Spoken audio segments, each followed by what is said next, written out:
Yesterday, I want to revert to the transitional agreement idea. I entirely take your point about implementation. When we joined in 73, we had 4 years when our tariffs moved to converge with and become identical with the common external tariff. But that was a sort of implementation process. In what circumstances would there need to be a transition, i.e. a period where you're sort of, well, I don't know what a transition involves, but I've been trying to find out from the Mayor of London and the Institute of Directors with great success. Have you managed to find out what contents people want in a transitional agreement as against an implementation agreement? You make a good point, Mr. Lilly. I mean, we have been talking to people about what they would want out of these things, and it does vary. Every single person wants something different. That's part of the issue. Which is why I say that what we need to do is first work out what the end state will be, and then work out whether there is a need, whether there's a disruptive effect of some sort in the change, whether there's a need to allow people to accommodate to that. That's one part of. When I talk about implementation stage, or implementation phase, it isn't just the government implementation, it may also be corporate implementation as well. But we may need to think this through. I mean, this is, bear in mind again, I keep reiterating the committee. The committee quite reasonably asked me for hard answers. Starting a negotiation is sometimes hard to do. But I think it will be on both sides' interest to make sure there's a smooth and orderly transition to the new state, and we will try and do that if need be on an industry-by-industry basis. But again, that is contingent on the Commission's agreement and more importantly, actually, the Council's agreement. But just taking tariffs first, you would agree if we start with zero tariffs and end with zero tariffs, it's hard to think of any transitional arrangements that would be needed or even theoretically possible.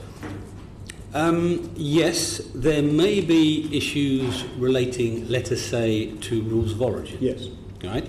I mean, you could give me tutorials on this, but let me go through it anyway. If we get what we're sort of, aiming for in terms of a overarching free trade agreement, of course we cannot become an entrepot for people to go into through the European common external tariff barriers or big loophole. So we will certainly have to have rules of origin arrangements, and there will be some sort of inspection arrangement to go with that. That might be, as I was talking before about trusted traders, an electronic arrangement. So I could imagine even in that circumstance there might be a sort of we haven't looked at that in detail yet. But I can imagine it. I'm trying to think, what's the worst case in this context, we always do here, and that's about as hard as it is. But you're quite right, it's not very much of a transition. You might be able to do that in months. As far as non-tariff barriers are concerned... that's more of an issue, I think. Again, but one is as far as the regulatory and standards are concerned, we start with identity. We hope to continue with identity. Therefore, there's no transition there. There is a need... Or equivalence, yeah. Well, we start with identity. Well, wherever we start with, we start. Yeah. We will be on day one after Brexit, where we were on day one before. Or minus one before. But the only thing that we'd have to negotiate, or the principal thing we'd have to negotiate, would be some system when one side or other challenges the other that something they've done diverges from identity or equivalence. So that's what we have to negotiate. Again, how could there be any transition to that? You'd have to negotiate it. You wouldn't sort of negotiate not to negotiate until later. Yeah. You're reinforcing my point, Mr. Indeed, that the end state determines the transition. If the end state is near identical, then no transition is necessary. This is one of the reasons that there have been people who have argued, well, you must start by getting the transition state established. You can't. Logically, it's impossible. It's the point I made the chairman earlier. You have to get each step established first. And it may well be, if we get a very, very good agreement, which is what we're aiming for, being ambitious about it, then there won't be enormous needs for transition. But we'll see.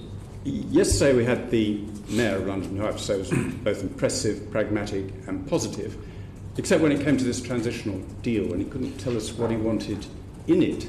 And reflecting afterwards, it struck me that for some people, transitional deal is just a way of saying, let's put off leaving until after the next general election.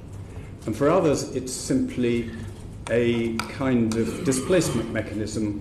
It avoids having to think about what the end result is. Though, of course, logically, you'd have to know what the end result is if you were to negotiate a...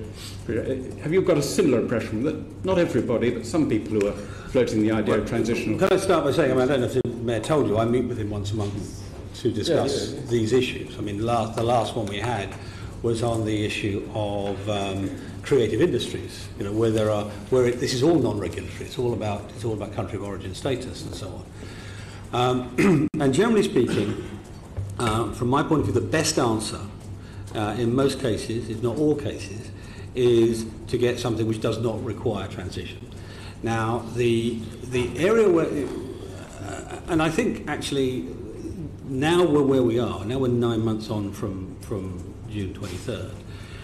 More and more companies sort of see that, but I think early on people were very. I mean, bear in mind the amount of propaganda on all sides that flew around at that time. People were afraid of what the changes might bring, and so you're right. There was a sort of put it off, and then we can plan for it when we come to it. It's not entirely irrational. It's not entirely irrational for a head of a big corporation to say, "Okay, you're going to change the environment in which I work. Please give me time to accommodate to it, even though I don't know what the change is." Now people are beginning to think through. They begin to think in the city.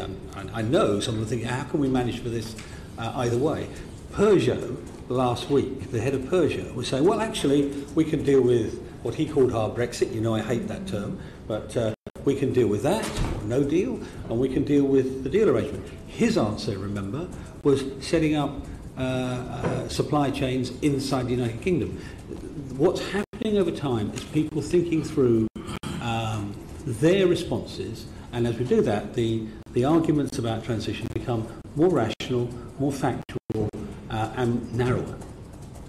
One last point. So in general, to have a transitional agreement, you'd need to have decided what you're transitioning to. Yes. Yeah. Thank you. Thank you very much.